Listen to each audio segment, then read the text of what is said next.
Bienvenidos a Leyendo las Escrituras. Este es un ministerio dedicado a la lectura diaria de la Biblia.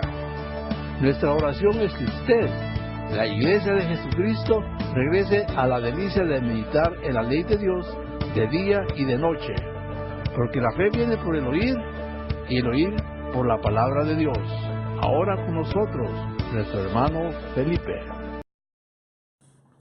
En este día les saludamos desde California, Estados Unidos. Estamos acá con un grupo de hermanos de Leyendo las Escrituras y quisiera dirigirme a ustedes de esta forma, porque el día de mañana vamos a tener una clase, una discusión que trata de un tema difícil de hablar, que le hemos titulado La epidemia del divorcio.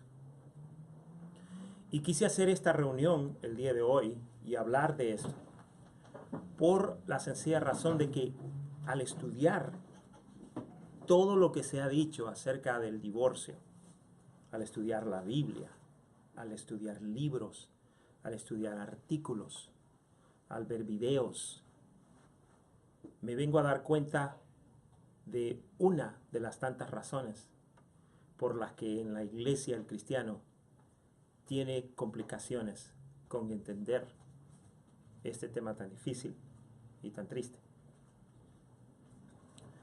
Una de las estadísticas más alarmantes que pude estudiar es aquella que habla del grupo de donde provienen el mayor número de divorcios. Y usted no me lo va a creer, pero en todo el mundo, dentro de todos los círculos y todos los grupos de donde provienen más los divorcios, es dentro del cristianismo conservador. Cuando hablo del cristianismo conservador, estoy incluyendo no solamente a la iglesia protestante, sino que estoy incluyendo a la iglesia católica, porque el catolicismo es considerado también como cristianismo. Las estadísticas dicen que el país con la tasa más alta de divorcios es Bélgica, con el 71% de divorcios. O sea que de cada 10 matrimonios hay 7 divorcios. Y yo tratando de averiguar por qué razón. O sea, 71% de divorcios, eso es altísimo. Las estadísticas muestran que la mayoría de las personas en Bélgica son cristianos. Solamente un 7% son otros grupos, 5% son musulmanes, pero de ahí el resto son protestantes o católicos. 63% de católicos. ¿Por qué? Bueno, hay una respuesta. El país con el índice más bajo de divorcios hasta el 2004, Chile, el 3%. Pero yo también quería saber por qué razón en Chile el divorcio es tan bajo. Pues muy sencillo. Porque hasta el 2004 se pasó una nueva ley que les permite a los chilenos divorciarse. Entonces, en Chile, de acuerdo a esta estadística, la mayoría de las personas que estaban casadas no se pueden divorciar. Entonces simplemente se separaban y las estadísticas no mostraban absolutamente ningún divorcio. Cuando pasa la ley, si no me equivoco, fue en septiembre del 2004, en los primeros 2 meses, 2.000 divorcios. Y de ahí en adelante, de 500 a 1.000 divorcios al mes, a tal grado que una sola estadística que encontré el día de hoy, dice que hasta este momento, el 2004, las estadísticas muestran que ha habido 92% de los divorcios. O sea que no muestran bodas tantas como encuentran divorcios. Entonces eso ha hecho de que el número pues se dispare. Entonces conforme vaya pasando el tiempo, esos números van a ir bajando, porque 92%, eso quiere decir que de 10 personas que se casan, quiere decir que 9 se divorcian. Eso es altísimo. En Sudamérica y Centroamérica encontramos 3 países con las estadísticas más bajas del divorcio, que era Chile, tenemos a Guatemala y tenemos a Colombia, de los 3 países suramericanos y centroamericanos con un índice más bajo de divorcio. Ahora, lo interesante del caso es que cuando usted comienza a pensar las razones, ¿por qué razón dentro del grupo conservador cristiano existe el grupo con más divorcio? Pues yo consideraría que hay varias razones, pero quisiera hablar brevemente acerca de una de las razones que yo considero que es afectado a la iglesia de gran manera. Y eso tiene que ver con la psicología. La psicología. Yo siento como que me fui a dormir, y cuando me fui a dormir el mundo era de una forma, y cuando me desperté el mundo ahora es de otra forma. En los 20 años que han pasado, la psicología ha ocasionado cambios dramáticos en el cristianismo de esta iglesia, de este mundo, de este país, pero también en el mundo entero. La psicología ha inundado la iglesia. La psicología ha hecho que los cristianos ahora, en lugar de ir a un pastor en busca de solución para sus problemas matrimoniales, busquen a un psicoterapia, a un psicólogo, para que les ayude con sus problemas. Los psicólogos cristianos pastores escriben muchos de los libros más reconocidos el día de hoy. La radio, la televisión, YouTube, las redes sociales que están llenas de pastores que hablan del matrimonio, lo hacen desde una perspectiva psicológica. En los sermones del día domingo se usa mucha terminología psicológica. Entonces eso ha de cierta manera confundido a la iglesia de Jesucristo, que llega a la iglesia y confía en su pastor, en su líder, que le está dando el mejor alimento, que es un pastor y que lo está llevando a los pastos a comer. Y entonces lo que ha ocurrido, hermano, es que la iglesia se ha inundado de la ciencia que conocemos nosotros como la psicología. Y si los pastores y los líderes de nuestras iglesias no dicen nada y no levantan la verdad escritural, entonces usted y yo, que somos miembros del cuerpo, tenemos que alzar la voz y decir algo, hacer algo al respecto. Necesitamos nosotros evaluar a la luz de la Escritura nuestra única guía infalible para la fe y para la práctica. Quiero mostrarles a ustedes, por ejemplo, qué es lo que dice Sigmund Freud. Sigmund Freud es el padre de la psicología. Vamos a decir, fue el que inventó en este mundo moderno, siglo pasado, 2 siglos, la psicología. Su pensamiento, él dice, hablando del hombre, que el hombre no es responsable de sus acciones. Escúchame, eso es lo que dice la psicología. El hombre no es responsable de sus acciones. Él es una víctima de otras personas en la sociedad. Él lucha las experiencias pasadas y dañinas en su niñez. Él está enfermo. Entonces, cuando nosotros traemos a la iglesia y comenzamos a culpar a otros de las acciones nuestras, entonces nadie es responsable de lo que hace. El criminal es criminal porque su papá le pegaba mucho. El niño es malcriado porque la mamá fue malcriada con su mamá cuando era chiquita. Lo que están diciendo de los terroristas que están matando a la gente en Inglaterra es que Ese es el producto de tanta opresión que la sociedad le da a los árabes. Y por lo tanto, ellos se están levantando, haciendo de esa manera criminal a la sociedad en lugar de a los criminales. ¿Por qué? Porque ellos están haciendo simplemente lo que pueden para sobrevivir. ¿Por qué? Porque están enfermos. Eso es lo que la psicología dice al respecto. ¿Qué dice la Biblia? La Biblia dice que el hombre es responsable de su pecado. El hombre le llama pecador, en la Biblia le llama pecador al hombre, la psicología le llama víctima. Pero el hombre busca culpar a Dios, a otros o al mismo diablo, tal como Adán y Eva lo hicieron. Dice la palabra de Dios en Génesis capítulo 3, verso 9.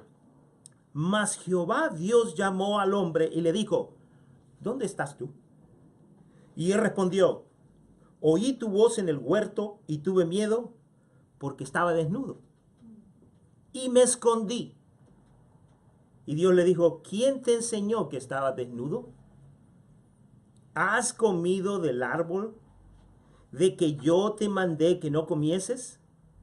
Y el hombre respondió, la mujer que me diste por compañera me dio del árbol y yo comí. O sea, sí lo hice, pero no fue mi culpa. Fue la culpa de la mujer. Entonces el Señor dijo a la mujer, ¿qué es lo que has hecho? Y dijo la mujer, la serpiente, me engañó y comí. Esa es la posición del hombre, que todos los actos malos en su vida o son culpa de Dios, o son culpa de la iglesia, o son culpa de otras personas, incluso del diablo, pero no de ellos mismos. Entonces, ¿cómo es posible que nosotros traigamos la psicología a la iglesia cuando la psicología claramente no es compatible con la palabra de Dios? ¿Cómo es posible que nosotros tratemos de ayudar a la gente con sus problemas usando la Biblia y la psicología por otro lado, o le hagamos así a la palabra de Dios para aplicar los principios psicológicos a los problemas de la gente? No es posible. La psicología y la palabra de Dios no son compatibles. Entonces el día de hoy tenemos pastores insípidos, huecos, que pueden tener muchos grados académicos, pero que son hombres pobres en la fe porque ya no creen que la palabra de Dios tiene el suficiente poder para cambiar al hombre. Entonces acudimos a lo que el mundo nos ofrece para presentar un nombre al problema del hombre. El hombre solamente tiene un problema, y el problema se llama pecado. Está lejos de Dios, por cuanto todos pecaron y han sido destituidos de la gloria de Dios. Sigmund Freud dice que la fuente del problema, escuchen lo que dice Sigmund Freud acerca del problema del hombre. Dice, la lucha entre sus deseos normales y su conciencia, su superego, que su muy estricta madre, es en la iglesia, ha creado. O sea, que la culpa por la razón por la que el hombre es porque la iglesia ha sido demasiado estricta con el hombre, y por lo tanto el hombre es como es. Se ha rebelado en contra de todos los preceptos que tienen que ver con Dios. Los hijos le dicen a los padres, yo no quiero ir a la iglesia porque tú me reprimiste tanto y me obligaste a ir a la iglesia. Pues es lo mismo que está diciendo Sigmund Freud. Esa es la fuente del problema. La iglesia ha dañado a la gente en vez de ayudar a la gente. Reprime esta profunda lucha interior por lo que se siente y lo que la sociedad dice que es correcto. Este hombre está pobremente socializado. Eso es lo que dice la psicología. Sigmund Freud. Eso está en los mejores textos de la psicología. ¿Cuál es el tratamiento, según Freud, para el problema del hombre? Debe ser llevado de vuelta a su pasado. Es la misma sanidad del alma que usan muchos grupos, la sanidad del alma, para revivirlo a través de la hipnosis. El análisis de los sueños y la libre asociación. Esto permitirá al consejero reestructurar el sistema de valores del aconsejado y aliviar su conciencia. Ahora está resocializado. Esa es la medicina terapéutica de la psicología para los problemas del hombre. Entonces, cuando nosotros, hermanos, estamos hablando del tema del divorcio, del tema de los problemas dentro del hogar, el consejero, sea pastor o sea psicólogo, puede abrir la Biblia, pero si usa el tratamiento de la psicología, tarde o temprano, los problemas continúan. ¿Por qué? Porque no hay una sanidad. No hay un milagro dentro de la vida de la persona. El hombre no puede ayudar al hombre. Y si lo ayuda simplemente por un rato.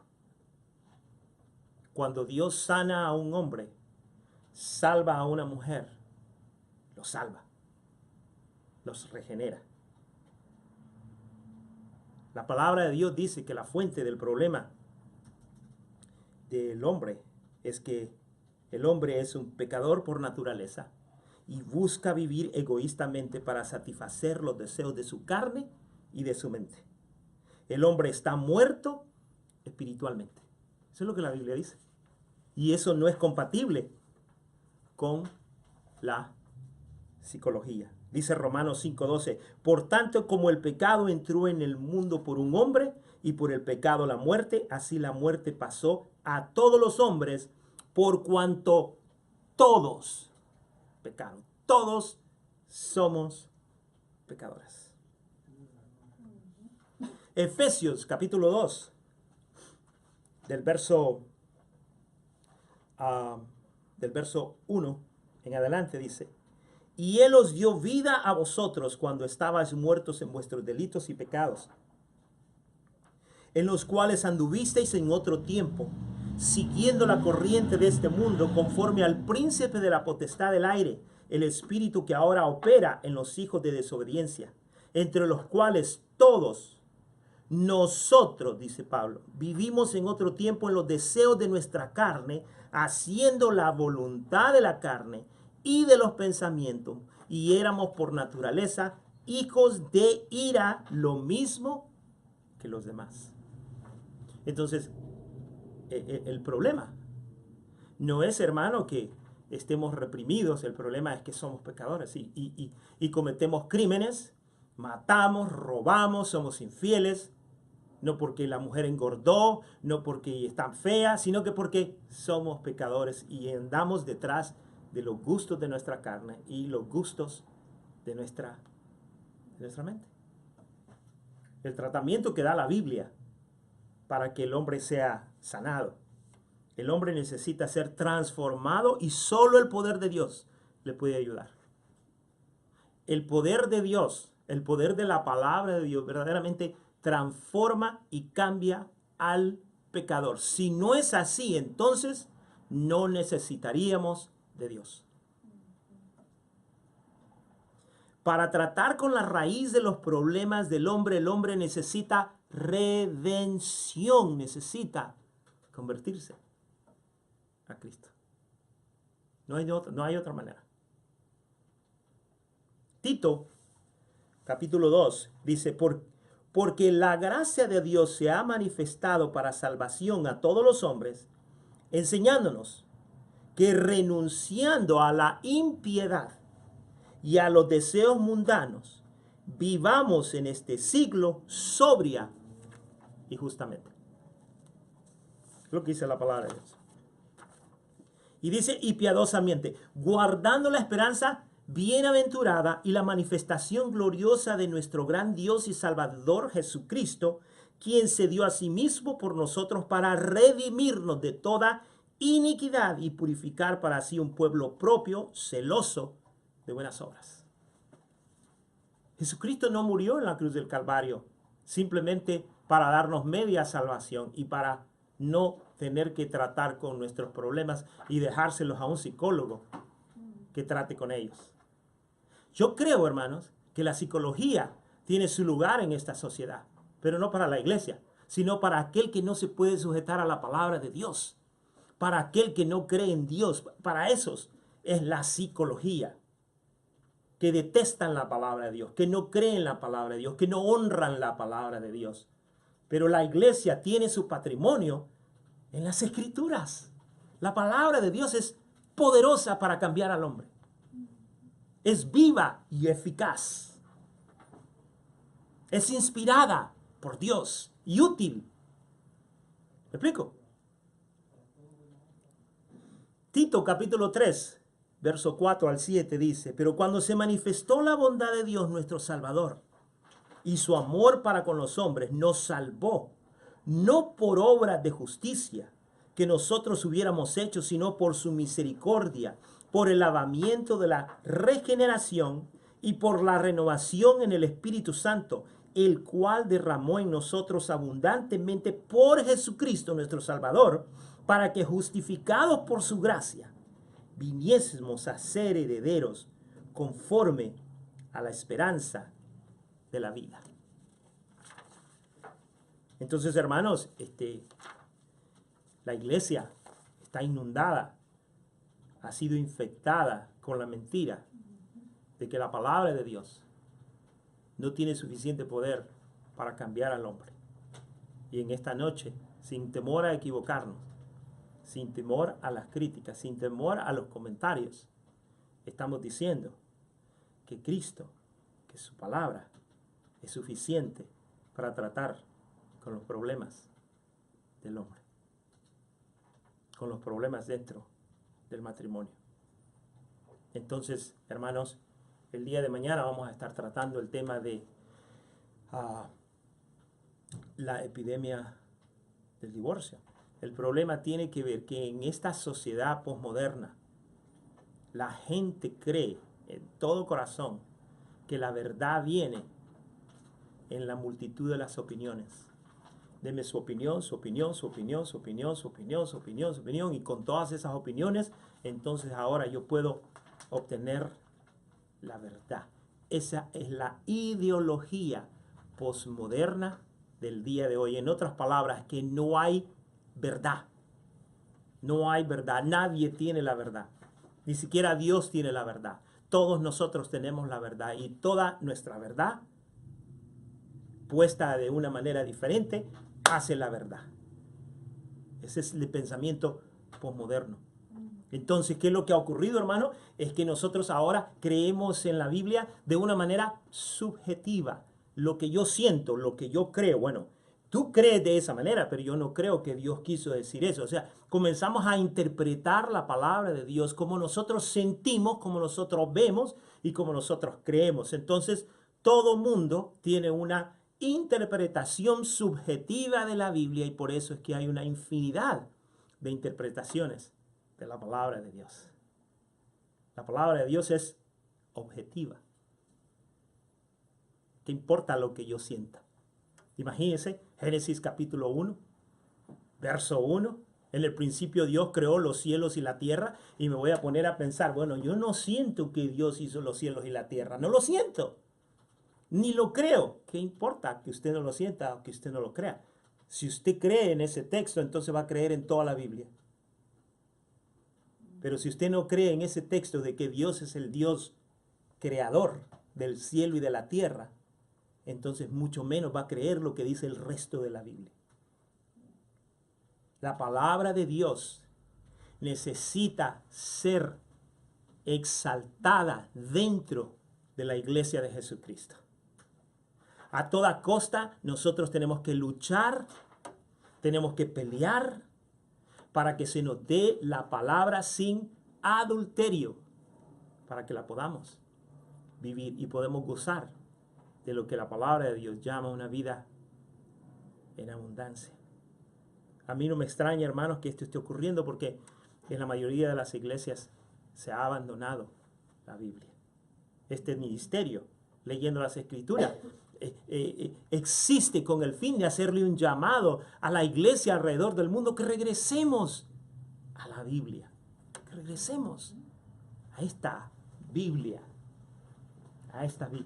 que regresemos a la Biblia, que la abramos, que los niños no piensen que la Biblia es una aplicación en el teléfono, sino que es un libro que se puede abrir, que cuando digo abran Juan 3:16 se puede escuchar a través de todo el templo las hojas de este libro, no un teléfono que está siendo compartido con Facebook, con Twitter, que está siendo compartido con los mensajes que le están mandando, y el mensaje del pastor es lo último que se está escuchando. ¿Por qué? Porque sí, tenemos una tableta o tenemos un teléfono, pero lo que menos estamos leyendo es el libro, la palabra de Dios.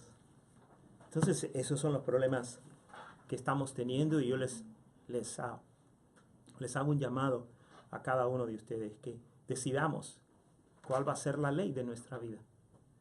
Y si vamos a decidir que sea la palabra de Dios la próxima vez que nosotros nos encontremos en un problema